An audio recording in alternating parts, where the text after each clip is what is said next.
The following episode was originally recorded for a private podcast as part of the Equipped for Life course. It has been edited for public release, but may reference training material from the Equipped for Life course. All right, well, time for part two. Now that we've gotten the stories out of the way and have kind of laid a baseline for some of what we're wanting people to do, now we get to the part that is what I've been most looking forward to, where we can talk about some of the reasons that we think that people ought to do this and some of the tips for how to do it well. So before we jump into arguments, Rachel made an observation off air yesterday when we were recording the first part that I thought would just be a helpful thing to kind of get on the table and talk about. So Rachel, can you just kind of jump in and share a little bit about what you were sharing with us?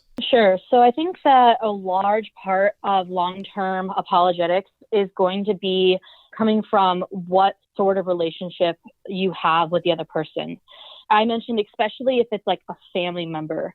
Having relational apologetics with a family member, especially if they're your mother or your grandmother and they're not a peer, that's going to be especially difficult. And I didn't want to just not recognize that altogether. Yeah. I want us to recognize that poses an extra challenge. I was also thinking about that comment I made, and I reflected on times I've been with coworkers and abortion will come up. And sometimes I choose to kind of remove myself from the conversation or not speak as I would outside of the work environment, just because you're not free to do so in the same way you are when it's just friends. Yeah. So I think a large part of relational apologetics stems from how did the conversation begin? What is the relationship? Did you meet them in an abortion specific environment like you on Facebook? Or were you friends with them before the apologetics came to play? All of that is going to affect how things go for you, whether they're good or bad. I think this is really helpful. And I have a thought about this. And the illustration real quick they'll jump to is religious. So religion is going to happen for just a minute. But we've talked a lot about outreach experiences and kind of think about that biblical story of the seed that falls on hard ground versus falls where it can be watered and things like. Sometimes the way I think about it is like, I don't always get to talk to the person and see them become pro-life right in front of me. When that happens, that's awesome. And it feels really, really good to be able to see them make that change. But sometimes I talk to someone. Sometimes all I'm doing is tilling soil. I'm their first experience with a nice pro-life person or something. So then they can be more interested or more willing to talk to other pro-life people in the future that God would put in their path. I think that's a thing that's going on. And we always give this caveat when we talk about this. I think Tim was the first one to talk about this with me, where this can be taken too far. It would be very easy for, I think, some people to be like, well, I'm just going to till soil. That's going to be the thing that I always do. Conveniently, the only thing you're going to do is the easiest part. Right. I the least confrontational part. A biblical argument for doing the easy part and never pushing people. That's not what I think. So you don't want to take this too far. But I can think of people in my life right now that for better or for worse, they just don't like me very much. Regardless of whether that's justified or not, there are just some people where like they're pro-choice, and if they become pro-life, it's probably not going to start with conversations with me. I'm the wrong person, most likely, just because there's weird history or a weird relationship dynamic or just like something going on. There's too much friction there. God needs to put a different pro-life person in their path. At least that seems like the most likely way for them to change their mind. So I think it's a really good point. And certainly I think family members are going to be this common case where maybe you're not the best person to do most of the heavy lifting here. I've got a couple comments. I agree with all of that. I think you can do relational apologetics with family, but it's certainly harder. And I think you should slow everything down like exponentially, have like exponentially smaller goals that you're shooting for. And you should have exponentially more common ground and relational focus, a lot more listening, a lot more hearing them out, because the family dynamic having more complicated layers to it creates more natural mental obstacles for people to consider your ideas seriously. You're talking to an uncle who still kind of sees you as a little kid, even though you're 30, because they remember you as a little kid. And so that impacts their receptiveness. And how much of that is their fault, I don't even know, but it's there. So lower expectations. The other thing that I would say is if you're talking to a family member who is your like superior or something, so an uncle or an aunt or a parent or a grandparent or something like that, there can be a value in having like a meta conversation about power dynamics. So I've certainly had situations with people who are older than me in the relative structure who I've felt like the conversation isn't being productive because they're expecting you're going to listen to me now because I'm your elder and you have to respect me. And I think that kind of an attitude doesn't allow for good dialogue. Good dialogue, generally speaking, needs to happen among peers. And functionally, if we're going to have an adult conversation about abortion, then we need to treat each other like we're adults. And so if someone's taking a I'm your superior tone, it kind of seems like we're not having a conversation as equals. And I'm happy to have an adult conversation with you about this. But if what you want to do is you just kind of want to tell me what you think and tell me to listen to you because you're my elder, then that's fine and we can do that. But that's just a different conversation. If you want to have an open exchange, like you can't be doing that. I mean, obviously, if you do that, you need to be really careful about it. Yeah. That's a really good point. Yeah. Yep. I think it's great. When I first started talking about relational apologetics about 4 years ago, it was pretty early in my process that I was telling the Andrew story, at that time the Deanna story, a lot. And I was also trying to make positive argument for doing this. And I was trying to be really careful to separate pragmatic arguments from principled arguments for doing this, because it was really important to me that pro-life people did not only take away from it that there are pragmatic arguments for doing it. There are pragmatic arguments for doing this, and we'll talk about that. But it was really important for me that people also understand there are also principled reasons for doing this that have to do with the intrinsic value of loving people. And so I wanted to spend some time talking about both of those arguments, starting with the pragmatic, because not only is it maybe more obvious, but it's also, I think, maybe less important to some extent, but it's still worth talking about. And for me, the way that I've talked about this is just you will have a greater impact on those that you're friends with than the people that you intellectually spar with on Facebook. That is just a fact. So if you want to have a great impact on people, then doing it in the context of relationship is going to generally be more effective than just hanging out with people once. I think there are some people who will never become pro-life because they simply had one conversation. Like clearly there are some people that's all it takes.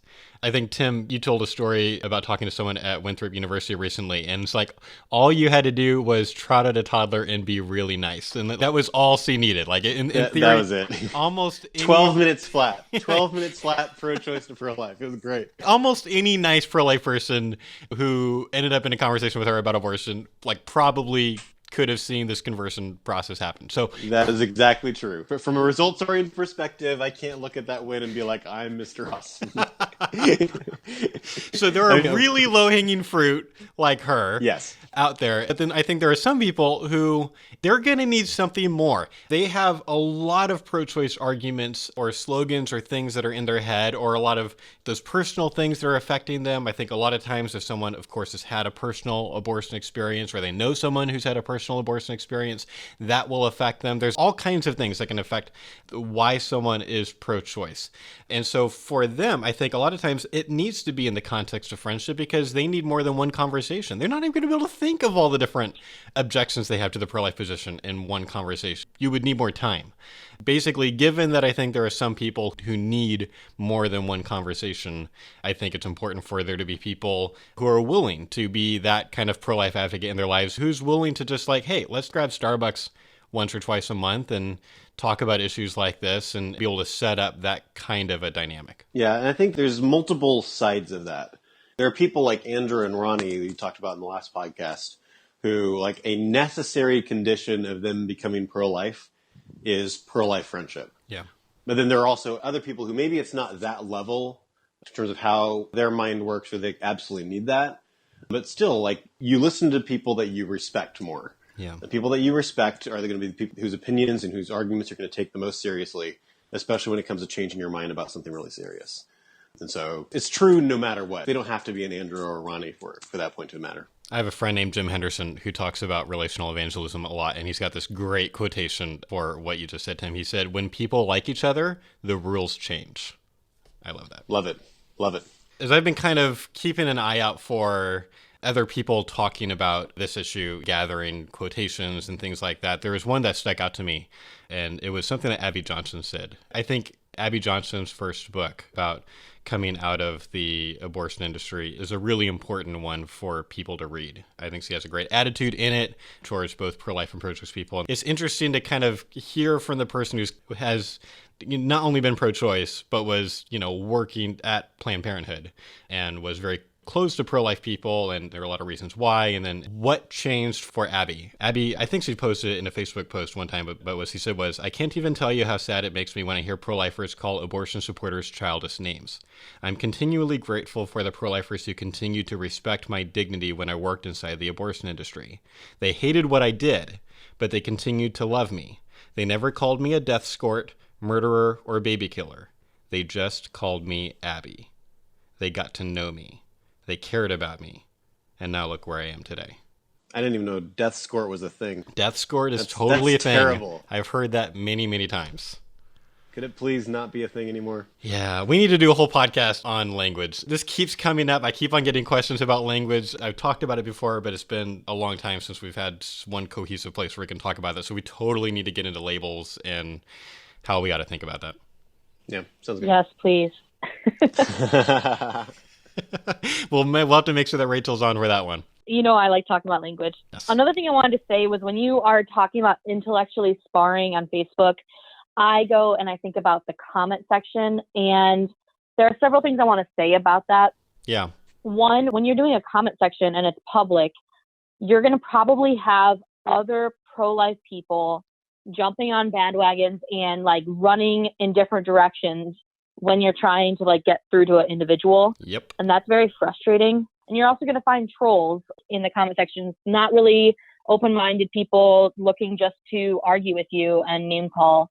That's not what we're looking for. With relational apologetics, we're finding something a lot deeper, and it's going to have a higher likelihood of persuasion. The pragmatic argument for me is super clear, and we need to kind of rethink our game if we're on Facebook spending all of our time and energy in the comment section. Yep. This is really important. This was actually one of the tips that I've written out. This starts from a Facebook comment thread, and I've seen that happen. I've had people tell me about, they end up friends with someone, but it started because they were one of, a dozen people debating abortion in a comments thread. What usually works is instead of trying to start a friendship there where everyone is ganging in and talking about usually different things. And then sometimes you're going to have some of those people be obnoxious and that's not going to be helpful, is just to try to the digital version of pull that person aside. You seem really interesting. I really like what you said. Can I send you a private message? I'd love to learn more about that and try to get them one-on-one, whether it's in the Facebook private message thing or the email thing, getting it one-on-one as quickly as you can so that you can sort of be as much in control as you can of the way pro-life people are coming across in this. I remember Scott Klusendorf actually making this point a long time ago because he talked about a debate experience that he had one time where now he's got a hard and fast rule. He won't do debates with pro-choice people where he's part of a team of debaters, but he did at least once. And this is why he has that rule, because he's him and two other pro-lifers versus three pro-choice people. And he's having to spend half his time taking back the arguments that his own team is making. It wasn't helpful. I'd rather be able to just control what are the arguments coming from my side and what is the tone. And so kind of getting the person one-on-one as quickly as you can, I think is really important. I strongly agree with that. My attitude in general about basically anything Facebook related is that the value of it in terms of arguing is getting to a one-on-one conversation eventually. That's primarily where the benefits can happen. So let me get back to talking about Jim Henderson. So one of the first blog posts that I wrote about relational apologetics had to do with some videos that I watched of Jim Henderson, who used to be a pastor, interviewing Ira Glass, who a lot of people know from This American Life. I don't know exactly how this happened, but this had appeared on my Facebook feed or something like that. And it was this really, really interesting interview with Ira Glass, sort of about Christianity and relational evangelism. And Ira Glass is an atheist. I'm going to set up a few clips because there's something just fascinating, I thought, that Ira Glass said that kind of goes to the point that we're making here. So towards the beginning of the interview, Ira explains how he thinks Christians are unfairly portrayed by the media and that the Christians in his life aren't anything like the stereotype that many atheists hold. And he says that even though all subgroups complain about being treated unfairly by the media, it really seems like Christians are portrayed more severely. Like, they're portrayed as crazy, evil people, which Ira says is like, it's not at all the experience that he's had with the Christians in his life, even with the fundamentalists. I really appreciate where this starts. He seems like he's trying to be very fair-minded, and he's observing this thing with this subgroup that's not at all his. And then he spends the next several minutes, and then Jim spends the next several minutes asking Ira about his friendship with a couple of missionaries in Chicago, named Glenn and Jane Fitzgerald. Ira had met them nearly 20 years before because he had wanted to do this radio piece on Chicago gangs. And these two people were the only people in Chicago outside of the police department who had any contact with the gangs in Chicago.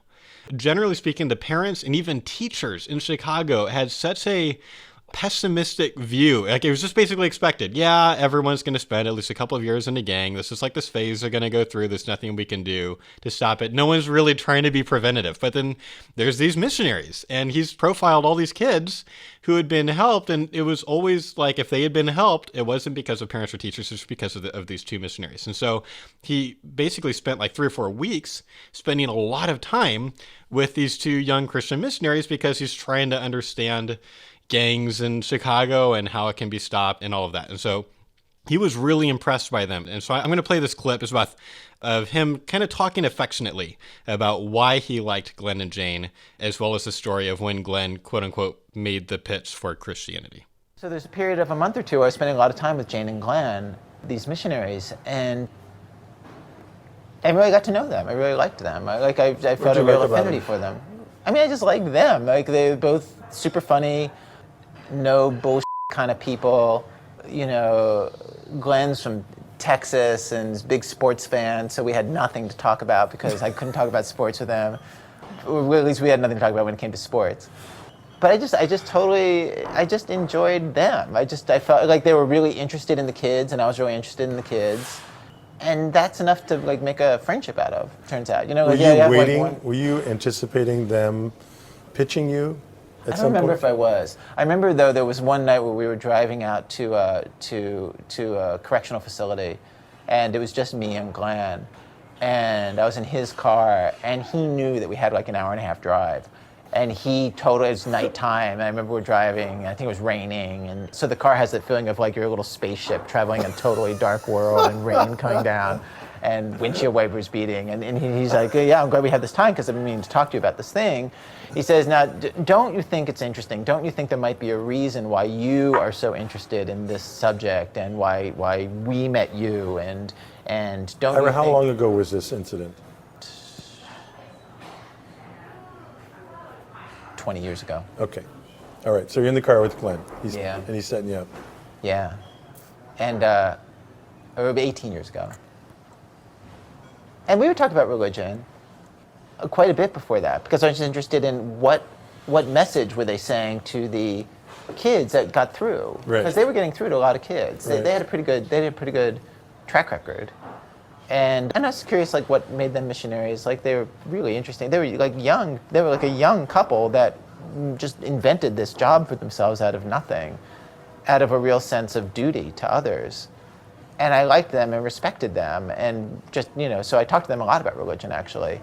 And, you know, and Glenn said, you know, the fact that you're interested in us and that you're so interested in religion, don't you think that there might be a reason for that God has sent you here for a reason? Sure. And he says, now I got to tell you, I feel obliged to tell you the way I see things, and here's how I see it. And he witnessed for me, Yeah. and I really thought about it. Actually, it's one of the times where somebody who I felt close to, you know, really tried to make me think about, did I believe in God, and why would I not believe in God? And I remember we had a whole argument about why did I believe in God or not, and all that. And I told him I would think about it, and I did, and we talked about it again. I remember. And really, like when I thought about it. So at this point in the video, Ira spends some time kind of explaining like why he didn't become a Christian and what some of his thoughts were on that, which is all interesting. You can see all these videos that are embedded in the blog post that I'll link to under the podcast. But for the sake of this, I'm going to kind of skip forward a few minutes. Jim Henderson asks this question and sets up kind of this fascinating thing that Ira says that was kind of what I wanted you guys to hear. So what Jim Henderson says is, That's what I find fascinating, is that you have this capacity to be non-threatened by people who are different from you are. And I do think that's a unique characteristic, and I think that that's admirable. Now pay attention to Ira's response. I was open to that stuff from Glenn and Jane because I was their friend. You know what I mean? I was becoming their friend. But like if some random person who I didn't know or like would just try to pitch me, I think I would be like anybody else and would be like, why are you talking to me about this? Like, I don't even know you. That's interesting to me, that his reaction to Glenn and Jane was so positive. It's like he was so not annoyed by getting a total like straight up proselytization thing, but he was like fine with it because they already were friends. Yeah, I think it's clearly there are people who are willing to listen seriously to like a proselytizing attempt or an argument against abortion from non-friends, and we experience that on campus. But it's so much more likely to be well received from a friend. It's just true. I think if I was in that position, I would assume that the other person is sharing this with me because they care about me and this is important to them. And so it would be within my boundaries for them to do so, where if I had a lot of reasons to be defensive about a particular topic, a stranger approaching me about it would be a turnoff where a friend wouldn't be. And that's what I see in his reflection in this clip. That's really interesting. There's this other thing that I saw on YouTube recently that I wanted to play, guys, that's completely separate. So I don't listen to every episode, but sometimes I listen to the Joe Rogan podcast. I'm not going to necessarily recommend this to everybody. There's a lot of language and stuff like that, so it kind of depends on what people are willing or want to listen to. But I sometimes enjoy it because they're like 3 hours long. So when he has someone that I find interesting on, it's usually going to go into maybe more detail or go deeper than a lot of, other kind of shorter interviews. And one of my favorite kind of documentary makers is this British guy named Louis Theroux, who's just made some like really, really interesting like little television shows. And a lot of what he's known for doing is trying to kind of start living life for, maybe a few weeks with some, interesting group of people and trying to understand them better. It's not just a piece where we're making fun of that group of people. It's like really trying to like live life with them and understand them and all their quirks and weirdness. But even though some of these people are not just weird, but like really awful. Like he's done 2 really interesting pieces about the Westboro Baptist Church. He's not defending these people necessarily, but I love his approach. And he has this style of being kind of very friendly, and maybe a lot of times it comes across like he hasn't done that much research, that it helps the other people to open up to him in ways that they wouldn't open up sometimes to other interviewers. So anyway, he was on the Joe Rogan podcast recently talking about this new documentary that's coming out. It hasn't come out in America yet, I think. It's come out in some other countries. But it's a whole thing on Scientology. And he's spent years and years and years researching Scientology and ultimately making this documentary about it. So anyway, so he was on the Joe Rogan podcast recently talking about this new documentary that is coming out soon on Scientology.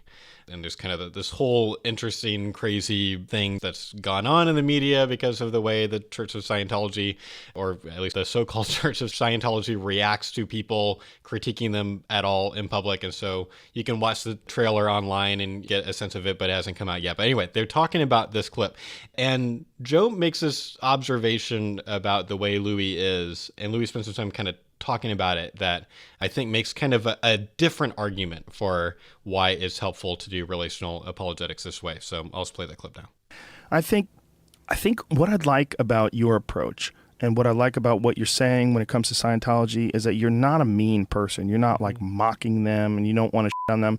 What you want to do is you want to look at them for what they really are and try to get a really good understanding of it. Like one of my favorite parts of the trailer was that guy filming you and you're filming him and you go, are you making a documentary too? Yeah. Well, and that's it, isn't it? Because you don't want to, if I can quote Nietzsche, which is kind of a sophomoric thing to do, but it's the idea of like, when you look into the abyss looks also into you. Like when you fight monsters, don't become a monster. Yes. And I don't want to, they're bullies in many cases, and I didn't want to bully them back, and I didn't want to be trapped into a paradigm of us against them. And I was really trying to say, look, I want to see the human in you. Yes. Not just an agent for an oppressive regime. I think that's beautiful. I really do. And I think that is a very measured and intelligent and wise way to approach this. And I've enjoyed that about your other videos as well. I think in that sense, you're very unique in the way you approach documentary filmmaking.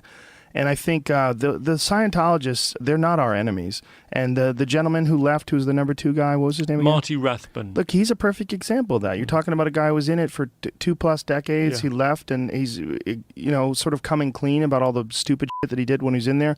People become a prisoner of their earliest ideology, the earliest ideology that they adopt. And that's one of the problems with any sort of a group think, whether it's a cult, a religion, whatever the you want to call it. Ideologies become problematic when you can't escape, you can't vary, you have to stick to the dogma, you have to stick to the doctrine.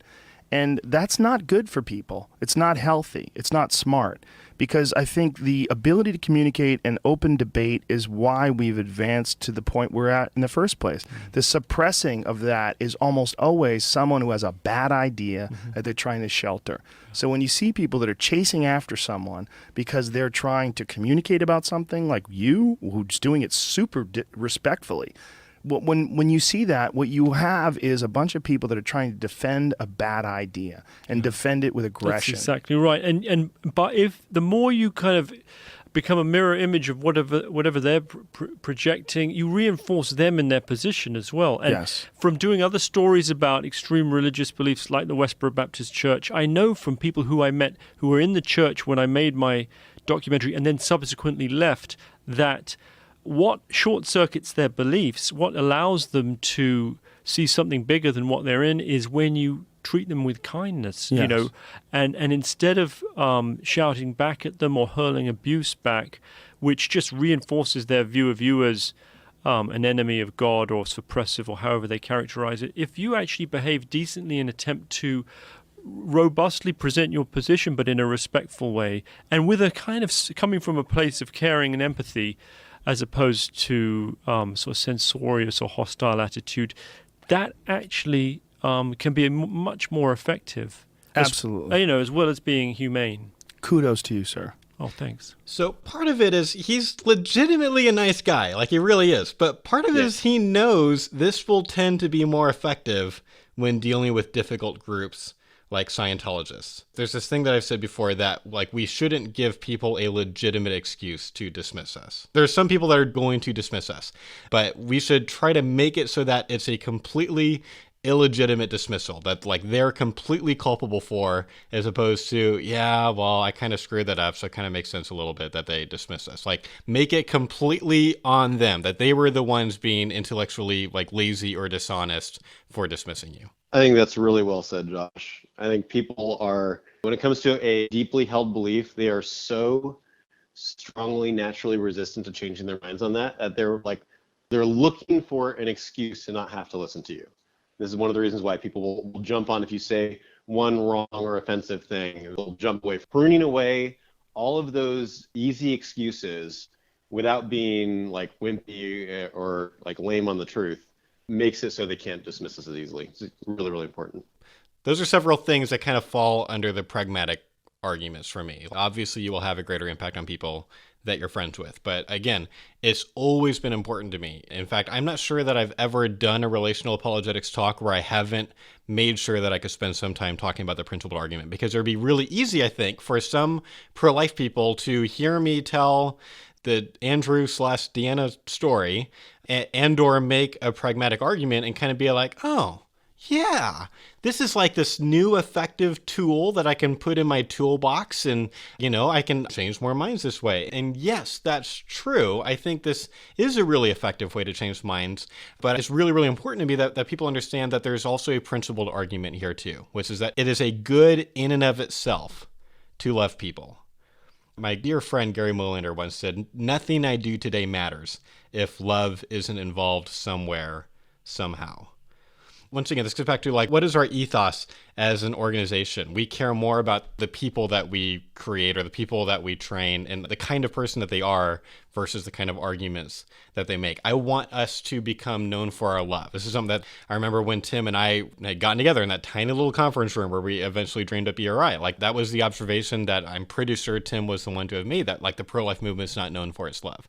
That is a really, really big problem. How can we change that? I think part of that is, what if we all started living a life where it was really, really obvious that we love people? And when I say love, the way that I'm thinking about that, I've heard like several definitions of love, but I keep coming back to this one that a guy named Jason Lepid-Jarvie said. He said, love says that it is good that you exist. And insofar as I am able, I will contribute to your happiness, your existence, your flourishing. So when I say that I love Andrew, like this is what I mean. I want to see Andrew flourish. And that is the attitude that I would like to see all of us have with our pro-choice friends, and work really, really hard not to objectify them and just see them as like a project or a potential notch in our pro-life belt. If we see the other person becoming a project for us, that's a sign that we need to take a step back and reevaluate why we're talking to them, because that's really should be a red flag. And it's okay to sometimes take a step back and reevaluate if it's going to be so good for both of you. I totally agree. And for what it's worth, I had a conversation with a new apartment manager like an hour ago. And so she asked me, so what do you do for a living? It's like, well, I do this for a life thing. And we talked for, I don't know, like, is that what you said? Something. I'm just curious. Is that what you said? You no, do this pro-life thing? That's not actually what I said. Okay. I said I work for a pro-life nonprofit that helps people learn to have better conversations about abortion or something like that. All right, that's good. All right. And we talked for like a half an hour. Like she got like she told me like personal things today. And we had this really good conversation, and her impression immediately as I was describing what we do and how we do it, I was like, that is so good. I'm so glad for that, because she's definitely pro-life, but not happy with the image of the pro-life movement. So the pro-life movement still not known for their love and still working on it. That's awesome. One of the people that I've enjoyed watching, I know I'm giving like a lot of quotations, but I'm trying to like give the best I can, like a full picture of what it is that I'm thinking about when I think of these things. Someone that I've really enjoyed spending some time listening to, who also is an atheist, but I really enjoy him as a person and kind of the way he thinks about things, even though I certainly disagree with him on a lot of things, is Penn Jillette, who is like most famously known as a magician. He's the Penn and Teller guy. He's the one who talks. But he's also a pretty outspoken atheist at this point. But I used to listen to his podcast, and I wish I could have spent the time to try to find it and grab the audio, and it just would have taken too long. I grabbed the quotation when I heard it, but he said something that relates to all this that I appreciated. So I'm just going to read these basically 2 paragraphs of what he said about this. He said, "It's only happened to me as I get older. When I was younger, I didn't understand loving someone you disagreed with. I didn't really understand that. And as I get older, it gets easier and easier. And it doesn't take away the passion of my belief. It does not take away the passion I have for politics, or the passion I have for theology, or the passion I have for morality. It just adds to the passion I have for people." And then he goes on, he says, "You know, a guy came up to me tonight after the show and said, if you ever change your mind about Christianity, here you go." And he gave me one of those rubber bracelets. He just came up with eye contact and the sweetest smile and all the love in the world, saying, if you ever change your mind about Christianity, I want you to have this and let you know that I'm praying for you. And I said, well, thanks a lot, man. And it was just this happy exchange. It does not mean that I don't think he's 100% wrong, and that he would not be better off if he was living life now and not for the future. And it's not that I wouldn't say that to his face. But as I get older, it just gets better, because my passions for ideas stay the same, and my passions for people seem to grow. That's cool. So I've got this story that I want to tell to give kind of an example of a helpful way to talk about this with pro-choice friends. And I'm a little bit uncomfortable. I'm just going to tell you like the biographical experience that I'm having right now.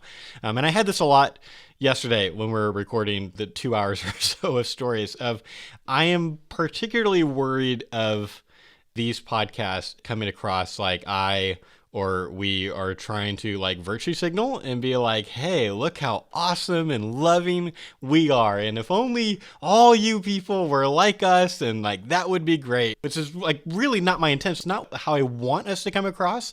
And I think it wouldn't be that weird for some people, if they're being kind of less charitable, to maybe assume, or at least maybe question, like, is that what's going on here? Because I see virtue signaling stuff all the time on Facebook, and like I think it's important to tell these stories. I think I kind of just want to ask our audience to please be charitable and just assume and trust that this is not something where I just want you thinking better of us. I really want you living different, and I don't think I even live up to the standard of what I would like to see everyone living. I feel like these stories are sometimes helpful because I've had people come up to me after speeches and say, like, it wasn't my arguments for doing this that helped them, it was the story. Or whichever story I told that day, that was meaningful to them. It helped them to picture themselves doing it. And so, I don't know, I'm just a little bit uncomfortable and just kind of wanted to put that on the table. I had the exact same concern that Josh just voiced with sharing this next thing. It was a reflection on the Penn Jillette clip. When I was an undergrad in college, I interacted with a lot of people who believed pretty much the exact opposite of what I do. And I was happily surprised as I got to know them by how great they were. And I began to not only love those people in a way that I didn't think I was capable of loving them, but I got energized talking to them about the things we disagreed with. And even when we weren't discussing that, it almost is like refreshing to get out of the echo chamber. And I say this because I want to encourage people to get out of it. So sometimes it seems like confirmation bias is a challenge to fight, or you're testing your patience when you're interacting with people who disagree with you. But sometimes the opposite occurs and you actually learn to love it. I certainly did. And so that's one of the reasons I heavily encourage people to go outside their comfort zone. And so I don't know what else I was going to say. I suspect that what you're observing is like exactly what Penn was talking about, and something that would make a lot of sense to me. It seems to make sense, at least given my worldview, that if you're spending a lot of time trying to be, loving and interested in other people, that you will become a more virtuous person. Like that is going to have a positive effect on your own life, on the way that you think about people. It just makes sense. It doesn't take away your passion for abortion. It's just adding to the passion that you have for people. So this was something that I had to end up explaining to Ronnie one time a few years ago, trying to help her understand that I actually care about the people I'm friends with. I'm not just trying to use them, or I'm not just thinking of them as a project. I had been asking her privately in like a Facebook private message kind of a contest about some personal struggles that she was having, not at all related to abortion. And she couldn't believe that I would ask about that, because in her mind, I'm a celebrity. Now, that's not true. I'm not. There's no such thing as a pro-life celebrity. But for her, in her mind, because he's only exposed to like a few like pro-life leaders or whatever, at least that's what it seems to me. Like for her, I'm a big deal. I'm a much bigger deal than I think I actually am. And so for her, like her reaction was like, why would you even ask about those struggles? And I said, because I actually love you. You're not just a cool friend because you became pro-life. I care about you. I want you to be happy. And then like she asked again. She said, but why would you do that? This is the attitude I want people to have. I said, because I'm following another guy's lead. All right, I'm going to get religious for just a minute. I said, because I think there's a lot of religion in these. There's a lot of religion. I'm sorry. This is where I'm coming from.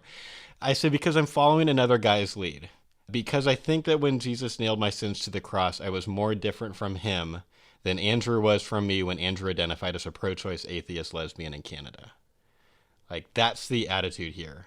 So what I want to see people do is do the hard work of intentionally becoming friends with people who are different. I did a talk several years ago at this Catholic middle school.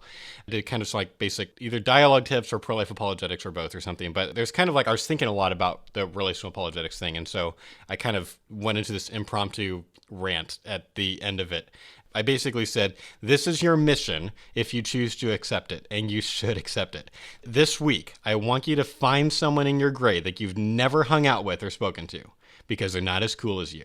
Or maybe they don't have your same interests. Maybe you think they're weird. And I want you to find an opportunity this week to walk up to them, introduce yourself, and ask them about their favorite hobby. Ask them about the thing they like to do most when they have free time. Ask them about the thing that makes their face light up as they talk about it. For me, that happens when I talk about music, or my gorgeous wife, or my awesome kids, or my pro-life work. Find out what that is for your new friend. If you start developing the discipline of loving people who are different from you now, then it'll be a lot easier to be friends with the next pro-choice atheist you meet. You need to show that person extravagant love like Jesus has shown you. Like, imagine what would happen if all the pro-life advocates in your city did this. Like, your city would change. It would take a long time. It would be messy because relationships are messy. But it would also be, I think, really rewarding. Josh, before you move on to practical tips, I just want to kind of make a comment about how the discussion of the pragmatic and the principled reasons for doing this affect me in the way that, like, my experiences and the way that I think about this. Yeah. Which is, there was one of the genocide awareness projects that we went to a long, long time ago, back in the Georgia Teens for Life days. Mm-hmm. I can't remember which one it was, but I remember by the time we got there, I was clever enough, arrogant enough that Here we go. I was good at arguing, and I was smart enough to know that being nice to people makes them more open and likely to change their minds. But I wasn't in a particularly good heart place at that time in my life. I really distinctly remember having lunch inside the Gap project and sitting at a table and talking with some of the other people that were there. And I made some disparaging comment about the pro-choice people we were talking to. I said something like, I can't believe some of the stupid things these crazies believe. I don't remember the whole phrase, but I used the word crazies to describe them. And this guy, I have no idea who he is. I don't know what his name is. I don't remember what he looks like. I wouldn't recognize him. If you're listening, please reach out to me. That's what I was going to say. But he just, like, really kind of graciously and subtly said something like, if you're thinking of them as crazies, haven't you already kind of lost the battle or something like that? I can't remember how he phrased it exactly, but it was something like that. You have never told me this story. I've never told you the story? No, that's amazing. This is a very impactful experience for me. And my reaction, like, as gracious as he was kind of like, kind of like argued back at him. I can't remember what I said, but I was totally, like, not open heart to that. But it stuck. Yeah. And I think God has used his very gracious and very appropriate push at that point to kind of help me in my process of coming to realize, oh, wait a second, we should really love people and not just fake kindness and compassion in order to win arguments. Yeah. I imagine that that's why, like, as you were helping write the content for the course, we kept on coming back to this thing, especially in that first module, that became almost a little bit repetitive, which was, don't fake this. You should actually do this. Yeah, I've been saying that. I've been putting that into speaking sections that I did at JFA, because it's a very, very personal, important thing to me. Because I've been on the wrong end of it. Yeah. Certainly those years were not our peak years for being good pro-life advocates. It was helpful for me to hear, because part of the reaction that I have to that story is just thinking about the impact a total stranger had saying something kind of uncomfortable. At least for someone like me, that's kind of an uncomfortable. He pushed you. He didn't start with, hi, I'm Joe, or whatever. Like, he just kind of reacted to this thing that he saw that I'm sure he had probably seen a lot of from pro-lifers. I've heard pro-life people say almost that exact same thing, especially in the context of outreach, over and over and over and over. And I'm sure that I said the same thing in my first gap too. It just gives me a kind of an encouragement and a motivation to be willing to say the uncomfortable things sometimes.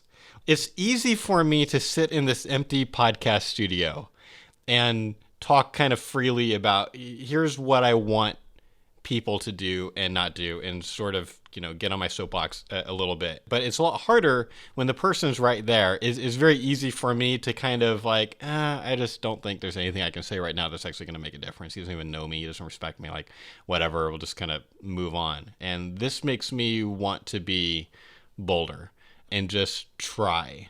Assuming that I can make this kind of a correction in love, which it sounds like this guy totally did. He did. If I can do that, maybe I can't see the difference right then, because maybe the reaction is going to be, but like, it still might stick with him. He'll probably never know that that comment actually did have a positive impact years later. Like, not took just on years. you, but how many people, I mean, just the course, there's almost 500 people on the course right now that have heard you talk about, well, kind of sort of, a lot of times in that module is me speaking for you, but, hearing us emphasize that point over and over and over, largely because of what he said. That's fantastic. Yeah. I really hope he gets the course. That would be so cool. if we get an email from this guy, it's like, I I'm the guy. would love to meet him. That Or would be see so him again. awesome. But there's no way that I don't know his name. I don't know what Right. he looks like. I have nothing. I don't want 100 emails though. I am Spartacus. I don't want like all this, like I'm the guy. It needs to be the one guy, but yeah. All right, let's talk about practical tips. Obviously, something that I've really cared about and we've really cared about at ERI is getting kind of nitty gritty and talking practically and not just about theory. So we've got 12 tips that we sort of collected before starting this recording. Some of them I kind of wrote down, some of them Rachel did, some of them Tim. We're just going to kind of go through them in sort of the order that kind of makes the most sense to me. So the first tip is the most obvious one, but I'm going to say it anyway. Don't be a jerk. There's this amazing speech that I talked about towards the end of my time on Life Report a long time ago that Eric Scheidler actually pointed me to, and I've listened to it multiple times. I'll link to it. It's by this atheist named Phil Plait, who gave this talk at TAM. It stands for The Amazing Meeting. It's this annual kind of atheist conference. But he gave this talk there. So everyone in the room, I think, outside of maybe a few weird exceptions, are like total atheists. And he kind of starts his speech by saying, all right, I want everyone raise your hand if you've ever changed your mind about something because someone called you an idiot. And he kind of pauses, and of course, no one raises their hand. And then he kind of goes this rant to like, well, why do you do this with Christians? Like, I see the way you are on Reddit. I see the way you are in YouTube comments. You're always being so dismissive and so insulting to Christians. And of course we want to see Christians become atheists. Of course we think the world would be a better place if there were fewer Christians. But like, come on, we've got to be effective about this. And you're doing it the worst way. Like, don't be a jerk. The entire thesis of his talk was stop being a jerk to people. It's super ineffective. And so I just want to emphasize, this does matter. The way that you come across to people will totally affect their kind of psychological reaction to what it is that you say to them. That was probably obvious enough that Tim and Rachel don't even need to say anything about it, I'm assuming. Yeah. Right. I have a lot of stories of pro-life people being jerks, but I'm not going to go into them right now. Okay. Fair enough. Tip number 2 we already talked about, which was avoid long public Facebook debates. Like, try to get this, even if it starts from Facebook, try to get into email as soon as you can, and eventually try to move it from email to Skype or in person if they're local. I think that is the most ideal way to do it. The most optimal way, I think, to do this would be, I've told multiple people, like, here's the way I would like to see people start. I've never done this myself. I've never started this with someone local. So I've never just to try this. But in my head, this is how it could look. What if someone, like, who took our course went to someone and said, hey, I know you're pro-choice because I've seen some of the things that you've posted on Facebook about that, but I've been really impressed with the kinds of things that you post. You seem to me to be really thoughtful and someone that has thought about this issue a lot. Could we do something weird? Could I buy you coffee like every couple of weeks or maybe once a month so we can get together because I want to hear more about your views? I'll totally be upfront. I'm pro-life right now, but I'm open-minded. I've been taking this pro-life course. I've been hearing some pro-life arguments, and I'm interested in hearing how a pro-choice person would try to break those arguments. And if nothing else, I just want to hear more about like why you're pro-choice, if you'd be willing to share that with me. It won't be this huge, big argument. I'm not here, like, this is not like me trying to set you up. I would just love to get coffee with you. Could I buy you coffee? And just say, like, I want to do the opposite of the way people debated politics in general last year. Like, I want to see things get different. It seems like everyone is really, really divided on all kinds of political issues, and I want to see that get better. Can we do something weird and do the opposite of that? Can I buy you coffee? I'd love to see more of that. One of the challenges is a lot of the people you spar with on Facebook live nowhere near you. Yeah. I've had multiple people where I've gotten to a point in a conversation where it's like, I don't think this is going to be that effective over Facebook, but hey, if you're ever in my city, let me know. I'll buy you coffee. That's not that effective, and none of them have taken me up on it. Right. But even if they're not local, like, still getting it to email and eventually Skype is going to be obviously better than the Yes. public Facebook comment thread thing. Certainly. In public, sure, I'm going to rehash this when we talk social media in more depth.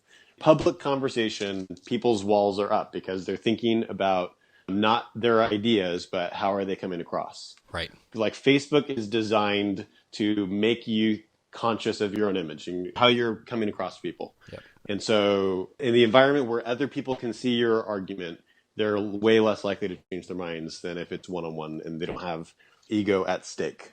If you send them a Facebook message like the one you just walked through, Josh, and they say no, this could be a signal to you that they're like not open to talking about the issue, or maybe they're not taking what you're saying at face value. Mm-hmm. And so maybe it does take a couple emails back and forth before they're comfortable meeting if they are in your location. Yeah. But if they do say yes, this is going to be a good signal to you that maybe this is your first time doing a relational apologetics. This is probably going to be one of the best opportunities for you. And I think that the example you gave was a great one, because you definitely want to set it up so they know what to expect. And so they're not thinking, oh, I'm going to get ambushed here or something along those lines. Genuinely saying, I think you think well, and I want to talk to people who think well about this issue and are willing to be open-minded with me. Something along those lines really like frames the discussion. I think there's actually something really, really good in what you said that I just want to highlight in case anyone missed it, which is that the approach here should vary based on how well you know the person. So like the thing that I sort of improvised was based on, like, in my head, you're already pretty good friends with this person. You've already hung out before. But if the idea is this is someone that you're Facebook friends with that you just happen to know lives near you, that would probably be too much in the first message. Perhaps you try to kind of get this started, get a conversation started by email before you even bring up the idea of getting together in person. And then once things are kind of rolling and things are going pretty well, then see if they'd be open to grabbing coffee. How quick you can do that without it being weird is going to, I think, depend on like how well you know the person. There is another thing. This one's really quick. I'll just say it and then jump to the next point, which is also a little bit related.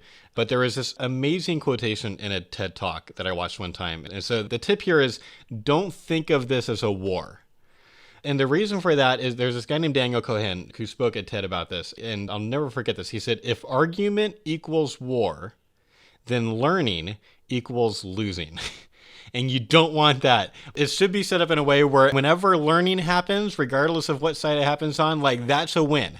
And so you can't think of this as a war. You should think of it as this dialogue going back and forth where it's fine when people learn things. It's not like you're losing something there.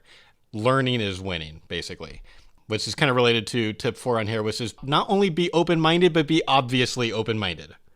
At this point, I don't even remember how much of this we covered in the open-mindedness lesson in the course videos, but I know sometimes we've used this term open-mindedese that I think Tim came up with. What it sounds like when open-minded people talk. When open-minded people talk, you can usually tell because they're going to say things like, I might be wrong, way more often than a closed-minded person. A lot of times, if you just kind of listen to someone, you can kind of pick up on, are they really open to themselves being wrong? There might sometimes be cases where someone's open-minded and you just can't tell, but a lot of times open-minded people kind of speak open-mindedese. And at a pragmatic level, you showing that you actually are open-minded, I think is going to be really helpful in getting someone to engage with you in kind of this relational way. Because I know, just speaking from my own experience, the people that I have had the hardest time engaging with for very long are those people that are positive that I'm wrong and positive that they're right. It's almost like there's this deductive argument. Well, I'm obviously right. You disagree with me. Therefore, you must be wrong. And it's this really frustrating thing where it's like, I can't work very much with that. Like, there's only so much I can say. It's sort of like that thing where Tim was describing what it would be like talking to like a family member who's kind of acting as a superior. Like, there's not this level playing field thing going on. I can, I guess, listen to you talk at me, but what's the point in me making arguments to you that you're not engaging with? And so all the people that I've kind of decided to try to initiate kind of a long form dialogue with are people that have obviously been at least somewhat open-minded to me, which kind of signals to me there might be a lot of value here at the pragmatic level. We spent a lot of time talking about this. Actual change can happen, not just on my side, but on their side too, versus when I have conversations with people, you can tell they're just very, very, very close-minded. Like at some point, I'm going to kind of cut and run and move on to someone who's more open-minded. We have limited time, limited resources. So if someone comes off as closed-minded, they're going to give up on you. Yep. The other thing is, when you are being obviously open-minded, you're going to do that when you lay the foundation. You want to make it very clear at the beginning of the conversation that you are open-minded, and you're going to be observing if they are truly open-minded or not. But also, you're making a very strong claim when you're trying to show this. So you need to lend evidence throughout the conversation. Each time you talk, you need to be giving evidence that you are actively listening and considering their arguments, not dismissing them. Yep, that's really good. Tip number 5, and we talked about this a bit earlier, don't think of the other person as your project or a potential notch for your belt. That's objectifying someone and ignoring the principled reason for doing this, that it's intrinsically good to love someone. There's this great quotation from a Facebook friend of mine, Douglas Westfall, who said, "People that don't agree with you aren't gospel fodder." I've noticed this trend in Christian circles to treat non-Christians as projects to be converted or left behind. If I've learned anything this year, is that those with different views might be the very people that save you. If all you're looking for in friendships is how you can help other people, you're going to miss out on how they can help you. And you might need that help more than you realize. That's great. I think this can be especially hard for Christians to do with gay people. Tim, could you tell that story that you told me a while back where you were giving advice to that couple that was trying to kind of learn from you, like how to engage with people who are gay? Yeah, I was talking with this older Christian couple, just really, really lovely people. Wonderful, wonderful family. And we were talking about my work, and we were talking about outreach and talking about LGBT-related issues at Biola University because they had some kind of a connection with Biola University. And we were talking, and the woman, the mom, said something like, "How do you even begin when you're talking with someone who's gay? Like, it's just a completely different universe and mindset. I don't even know where you get started." And I said, maybe try asking them what it was like for them when they came out. There was like this long pause, and then she goes, "Oh, so you're like compassionate the whole time." That was kind of funny. Kind of a light bulb, or like the previous part of our conversation when I was talking about dialogue kind of sunk in more. It's like, oh, it's like actually throughout the whole conversation and interaction, not just like the way that you present arguments. I think the reason this can be hard for Christians, it can be hard not to think of gay people as projects, is out of love and concern. Remember, from the Christian perspective, they're really, really concerned about what's going on for this person. And so like, I don't think it's always like this, like, I think of gay people as projects because I'm a jerk and they're going to go to hell and the whole thing. I think for a lot of Christians, at least the Christians that are in my circle, is out of love and concern. And a lot of times we just don't know how to engage with people well. And so I certainly encourage, like, and this is something that Andrew said when we did that event together, is like a topic like same-sex marriage is so kind of easy for it to be divisive. Of course, it is best for that conversation to happen among friends who disagree. And I definitely agree with that. All right, when we were coming up with practical tips, Rachel, you had something that I thought was really helpful, and it was something that I saw a lot in your stories in the last episode. So go ahead and talk about tip number 6. So this one's a really big one for me. Actively work to break down stereotypes about pro-lifers. Yep. So if you don't think that there are stereotypes about pro-lifers, then you haven't talked to enough pro-choice people. You haven't done enough outreach yet. There definitely are stereotypes. Yes. And honestly, they're not so nice. In this way, describe working to have the other person see you as you and not as this like template of the pro-life person. And once they see you, it's going to be a lot harder for them to be a jerk to you or not engage with you on a peer-to-peer level. And so just being an open-minded, compassionate person with logical arguments is going to probably come as a shock to them. I've had a lot of pro-choice people remark to me, even after one conversation, something along the lines of, "Wow, like, I didn't know people could actually talk about this. I thought it was just like a screaming match." Or, "I've never talked to someone that actually listens to what I'm saying." And that makes me really sad, but this is something we need to work on with relational apologetics. You have more time to give them a solid understanding of what pro-life people really are like, what we really want to see for the world, and what the movement's all about. You give them an inside scoop into what's actually going on the grassroots level, not really pro-life politicians that they're imagining are the only ones in the pro-life movement. That reminds me of one of my most recent conversations with a kind of pro-choice person over drinks. His major issue, he had various areas where he disagreed with the pro-life position, but he definitely saw abortion as not a good thing. But like so much of our conversation was just about pro-lifers don't care about women and like that whole side of things. Like a lot of our conversation was trying to break down the stereotypes. Like, no, really, here are all the evidences in my 15 years of experience working in the pro-life movement or around the pro-life movement. Like it's actually not that. But he was so strongly convinced otherwise up until our conversation that was such an important part of the process. Let me ask you guys a follow-up question. So what I hear Rachel saying is the way that you actively work to break down stereotypes about pro-lifers is by being this kind of loving, thoughtful person. And certainly I think that helps. Are there other things that you sometimes do to help so that you're not the stereotype? Because there's, this thing that's often said is like stereotypes are stereotypes because there's often a little bit of truth to them, at least a lot of cases of truth. Like there are some pro-life people who are jerks or not very compassionate or at least really bad at showing it. And so like there's a reason that these stereotypes exist with pro-choice people so much. And certainly I think they can get exaggerated and pro-choice people might, all talk about them all the time. And suddenly you've got, kind of these like legendary stories that aren't super accurate. But there are those stereotypes out there. Are there other things that you do to try to show this person that you are not one of those stereotypes? I don't just want to show them that I'm not one of the stereotypes, but like other pro-life people I know as well. So I will tell positive stories about other pro-life friends participating in like activism or something if they're interested in hearing that.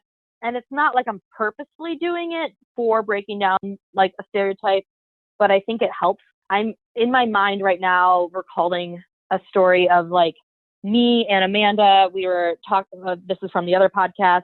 Amanda's one of the people I've talked with a lot about abortion. Right. And she said to me, we were talking about pro-life stereotypes. And she said, I think if the world thought pro-life people were the good people, then they'd want to be them. And I was like, what do you mean when you say that? And she said she thinks that people our age, millennials, like want to be good and they don't see pro-life people as being like the good side. So they're going to join the good side of pro-choice. That's fascinating. And they want to be on the right side of history. She's like, right, exactly. The right side of history. That's like the buzzword that is really used in some spheres. And so I don't know, like trying to show the virtue of the movement itself and the kind of world that we're aspiring for, I think could be helpful, because I don't know what's exactly going on in their mind, but I think they're imagining abortion becoming illegal and women dying from illegal abortion and like the world being worse. I've gotten a lot of emails and texts from Planned Parenthood lately talking about this healthcare bill that's in the Senate. And it's like, they're saying this is going to be better care. If this is passed, look at all the bad things that will happen if, Planned Parenthood's defunded. And so they're painting this picture of the world being a worse place. And we know that that's not true. That's not what we're looking for. There's a lot pro-lifers understand about what they want to see with pregnancy resource centers and like sexual virtue or education or, a bunch of different things that come along with making abortion illegal, making abortion not exist. Like there's a lot going on that we don't talk about. I think sharing some of that vision might help break down the stereotype. I think that's fantastic. Yeah. Tip number 7, understand the value of arguments. I did an interview several years ago where I spent some time talking about, like, I've talked to people who are hesitant to make arguments because they associate the word argument with yelling or hostility. And then there are others who would say, let's just love people. It's like all you need is love. All you got to do is just be loving. Like just love people. Don't do the argument thing. Like all we need to do is just like kind of live life with people and just love people. But you do need both. Like, okay, again, getting religious for a minute. People who need a doctor don't just need love. Right. Paul reasoned with people. and people could tell that he was very different after his conversion. It's important to do both and try to have this balance as opposed to being super, super weighted on one side or the other. There are intellectual reasons as to why you're pro-life, along with loving, emotional reasons. And so if it takes both for you to be pro-life, it's probably going to take both for them to be pro-life too. Yeah, I totally agree. There was something when we were working on our individual list of practical tips, there was at least one where Rachel and I kind of had the same one, which was not just debating the issues when you're talking with a person. Because I think sometimes when pro-life and pro-choice people talk, they talk only about abortion.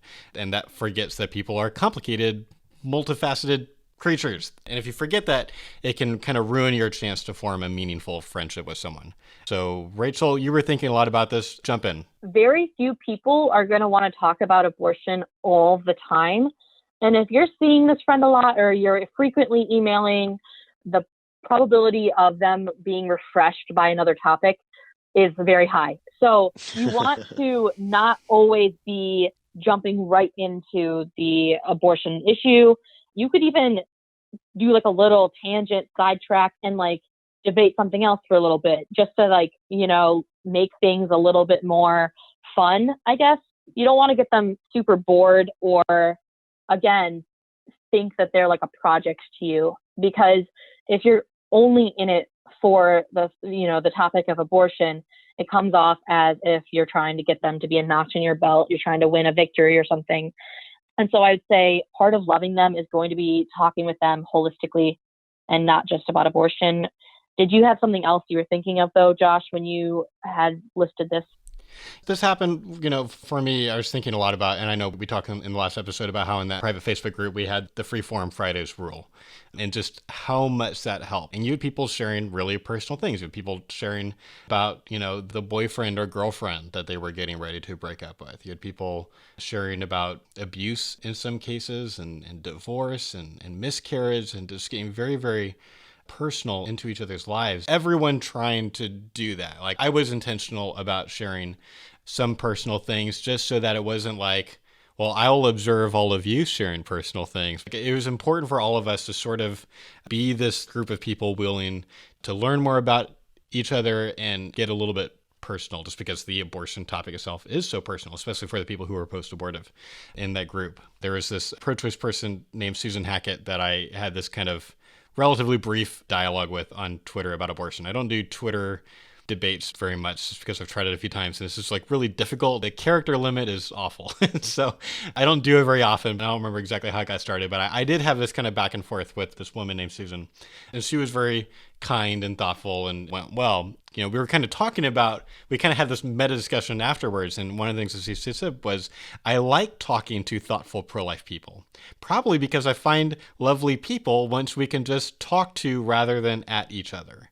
That's what I want to see happen. Like, if I have multiple conversations with someone about abortion, my hope is that the pro-choice person and I can be intentional about building this friendship, which just kind of inherently means sharing the kinds of things about each other's lives that friends share with one another. I mean, it's just basically a tautology. Like, obviously you should do that. So this person might discover that right now, my son's favorite things to do with me are playing the Star Wars Monopoly game or Pandemic or getting chased around our house or maybe finding that last thing on the Lego Star Wars game. Like, so Star Wars comes up a lot. They might find that out. They might find out that I love playing music or what TV show my wife and I currently watch together at night, or just knowing details like this, I think helps the person see that, once again, I'm a multidimensional person. I'm not just about talking about pro-life. I'm a human being. And likewise, I want to recognize the depth of the person that I'm talking to. This is why I want to know some non-abortion related aspects of this person's life too. I would like to highlight what you were saying about sharing personal issues. Mm-hmm. That sort of discussion really helps to establish trust. And I think trust in the relationship is going to help, because if they can trust you about something like that, then they can also trust you about the intimate topic of abortion. Yeah. I think that's really important, especially if they've had a personal experience. That's a really important point. Like, obviously, one of the most important things in a relationship is trust, and this is a way to build trust with someone. Let's talk about that next tip that you had offered, Rachel, when we were talking. My tip number 9 as far as religion goes, don't hide your beliefs or pretend like it doesn't influence your position if it does. But also don't drown them into a faith discussion if they aren't interested. And so in the last podcast, I had talked about how Amanda had had some negative experiences with Christians. One of her Christian roommates tried to like trick her and force her into becoming baptized and would constantly, which is like, yeah, so, which is so backwards and twisted and not how that works, but you know, that's a whole nother thing. Yeah.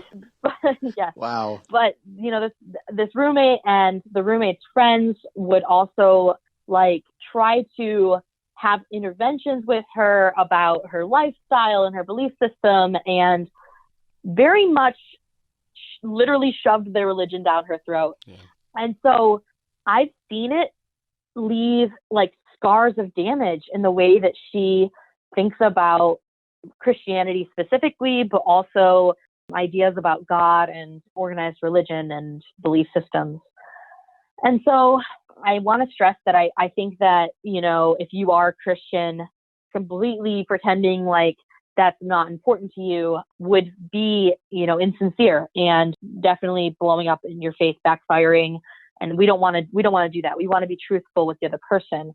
But at the same time, I think keeping the discussion in a place where the other person is both comfortable and able to track with you is important. So if you are always bringing up passages from the Bible and they've never opened a Bible, you're not in common ground territory. You're definitely going off somewhere where they might not be able to track. They might not feel like they can respond well. And it's honestly not going to be very effective. So faith discussions might happen, but I would say lean towards letting them open that door, or maybe even asking their permission. Say, you know, I want to talk about this thing, Bible passage, which really influences my position because you obviously care about what I think, but I don't want to completely lose you. Is it okay if we talk about that? And see how they respond. I mean, it's going to be a judgment call, but I think that's an important thing to understand. I think this is really good. And I think this is where, when we go back to that motto, every conversation is a series of difficult judgment calls and this prayer without ceasing. Like, this is where I think sometimes that is the most difficult, is when do you kind of push in that direction if you're religious and when do you not? I remember that was something that I spent a lot of time thinking about when I was in my kind of email exchange with Andrew, who was Deanna.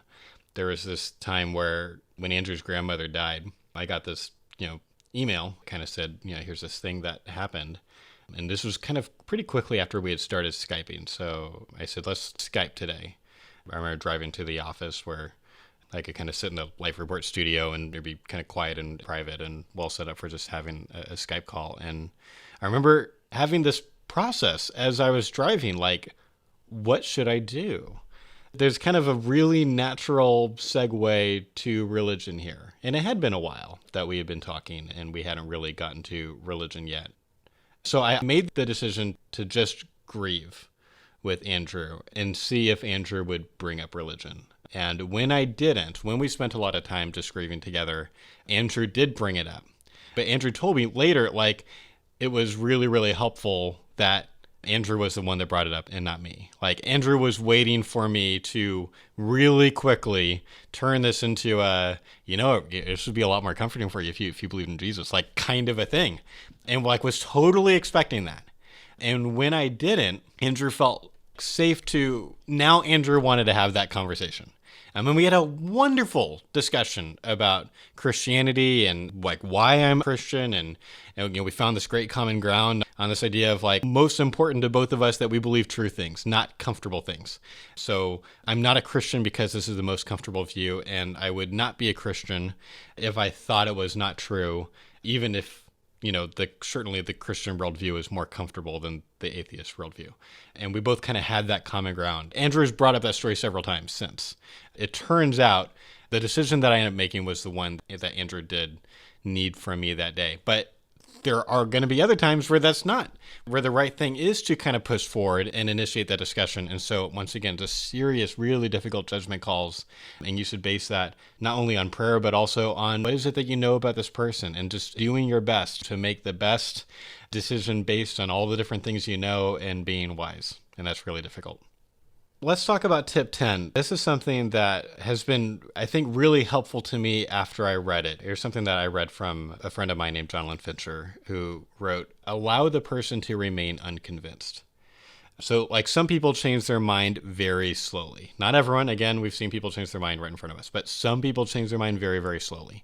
So given that people usually change their mind slowly, we need to guard ourselves from feeling frustrated when, after having serious conversations about abortion with someone, this person doesn't immediately change her mind. Before fully changing their minds, most people will need months of thinking seriously about a subject and multiple conversations where they can ask all of their questions. When people argue, there's often this strange kind of unstated attitude that if someone is unable to answer the other's argument, then that person must change her mind on the spot. And that perspective bothers me. Some people are just bad debaters. In fact, some of the smartest people I know are not good debaters. They've got great ideas, but they need to take time to process those ideas and then figure out how to articulate them. So when someone I'm speaking with admits that she's not sure how to respond to one of my arguments, I often clarify, like, that's okay. And it doesn't mean that she's got to abandon her views on the spot.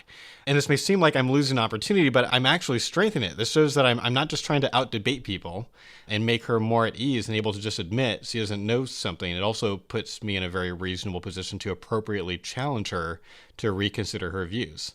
And like, we've been trying to model that in some of the example dialogues that we improved, or in the role play exercise that I did with Rebecca Hosky at the Students for Life conference. Like, there is an appropriate way to kind of challenge someone, like, this might be something you need to reconsider. But again, it could be that they just need to take more time to process and figure out what they would see, what they should say, or what would be a good response to the thing that you said. The fact she should not have to change her mind on the spot does not mean that it is okay for her to never change her mind. So we want to point out, like, it's okay for the person not to shift her views in a moment, but I'm also going to urge her to seriously consider the point later when she's processing. And I'll clarify that if she cannot find a good response, she absolutely should change her mind eventually. This is one that I care a lot about because I've had too many experiences talking with overly debatey people who, if they don't openly say, like, now you need to change your mind because you don't have an argument, they imply it in their behavior in some way. And so because I've experienced that enough times and I've seen that enough times, I really go out of my way to make sure the other person doesn't think that's my position once they run out of arguments. But I think that goes a long way, especially in an ongoing relationship. If you exhibit that one time, then, it's okay to just stop arguing. If I run out of arguments, I don't have to make something up because we're in this debate and I've got to score points. That's really, really important.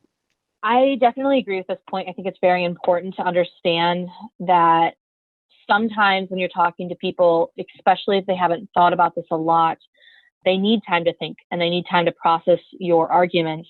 They're not going to just change their mind right on the spot. But what would you say if someone is talking with you and says, I'm out of arguments and I'm going to go think about it, and then they don't contact you at all? And maybe you wait like a week or 2 weeks or something, you send them another email or you text them and you're like, hey, did you think about that thing? Do you have any new thoughts? Do you want to talk about it? Because last time we talked, I said that you're being intellectually honest and, you've thought this through and you don't have any good arguments. You should probably consider changing your mind, or you should consider changing your mind. And they're like, well, I haven't, changed my mind. I'm still unconvinced, but I don't have any arguments. Like, what's a good way to kind of push them in the right direction there? Yeah, that's a great question. Really good question. So I would take a really soft approach in the way that I'm asking the question, kind of gentle approach, because there's kind of this expectation here of what they ought to do if she hasn't come up with the goods, right? But that's still like a really serious thing. When you think of like what was going on personally and emotionally for Andrew, after kind of deciding my arguments had won, and now what is it going to look like if, this kind of public change happens? Like, there is a lot involved in publicly changing your mind about a serious subject like this. And so my initial approach is going to be very gentle. I don't know what's going on yet, so I don't want to assume anything. It might be that they might need more time. They might need I need a month to go because I'm really busy, but I also want to read David Boonen's book or something. I don't want to be saying, look, you have a week or else you suck if you haven't changed your mind, that kind of thing. So I'm going to try to be gentle, but I think still good to ask, would you be willing to tell me about what your process is like? Do you want to talk about that? I'd be happy to listen to you, or if you have some more thoughts, I'd love to hear that too. And just kind of see what they say and go from there, I feel is the approach that I would take. I basically agree. I think it has everything to do with how much rapport you have. So if you have rapport, cash it in. If you don't have rapport, then don't be dumb and cash in something you don't have. I think it takes a significant amount of chips to say later on, weeks removed from the conversation, hey, you should really think about this again. Because when you're in the conversation, you're having a good conversation, they care about it in that moment, but they care less about it now, and they kind of want to not care about it. And so I think it's a really important thing to do for some people. They're just kind of being intellectually lazy, but also look at your stack of chips. Yeah. And if you have them, then say something like, have you just not had enough time to think about it? Do you want to maybe talk about it in a couple weeks? Invite let's talk about that again sometime. And if they're reasonably intellectually virtuous, then they can take that as okay, I guess I got to think about it in the next couple of weeks because I've got a deadline. Right. And if they say, no, I don't really want to talk about it again, then that's probably indicative that at this point in their life, they're probably not ready. They're not emotionally ready or open-minded enough or something to take this seriously. And at that point, I'm probably going to let it go, although I'm going to make a note of that for future conversations.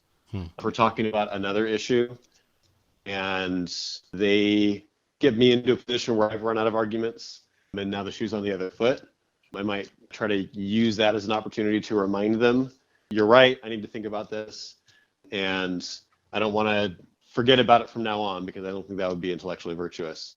So maybe let's have a follow-up conversation. I want some time. I want a month or two, right? Or if I'm busy right now, maybe even a few months.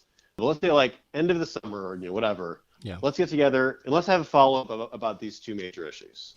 Because neither one of us would be being virtuous if we knew that we couldn't defend our position and didn't change our minds. That's not how I want to be. I know that's not how you want to be. So let's be intentional about this. So that kind of an approach. I love that. I think that's pretty good if you have an opportunity, but those are very specific circumstances. Yeah. I don't know what I would do if the circumstances didn't line up well. Yeah. I think that's great, Tim. That's great advice. It's really helpful. All right, Rachel, tip number 11.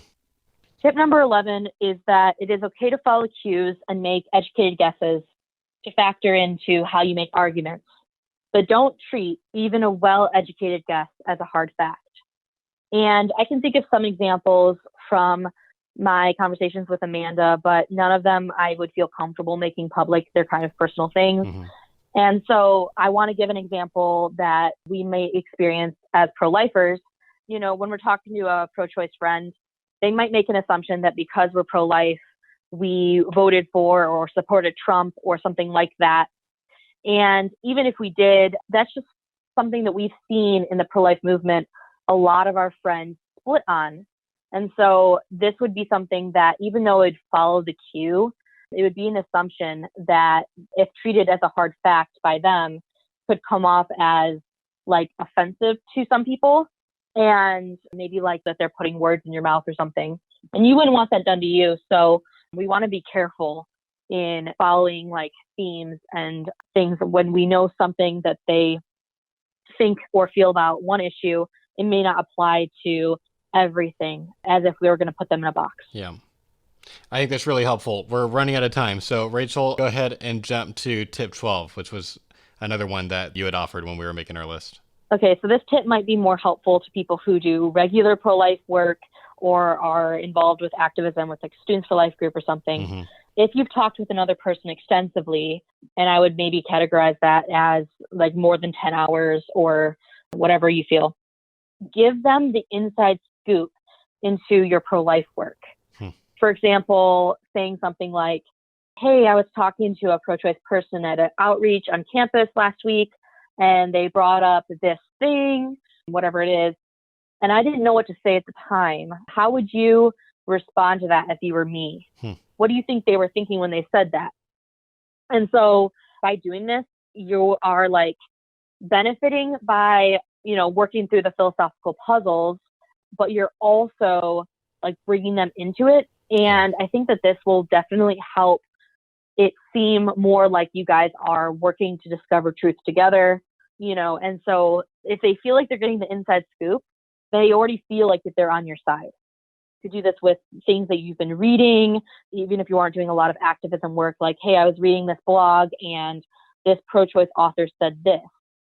Do you think that this is a good argument? Or like, how would you respond to that? This is how I would respond.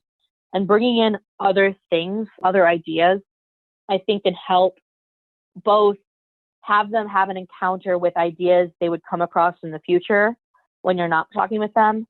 And it would definitely bring in like more variety. And so it doesn't feel like they have to always be on the defensive because they're like their ideas.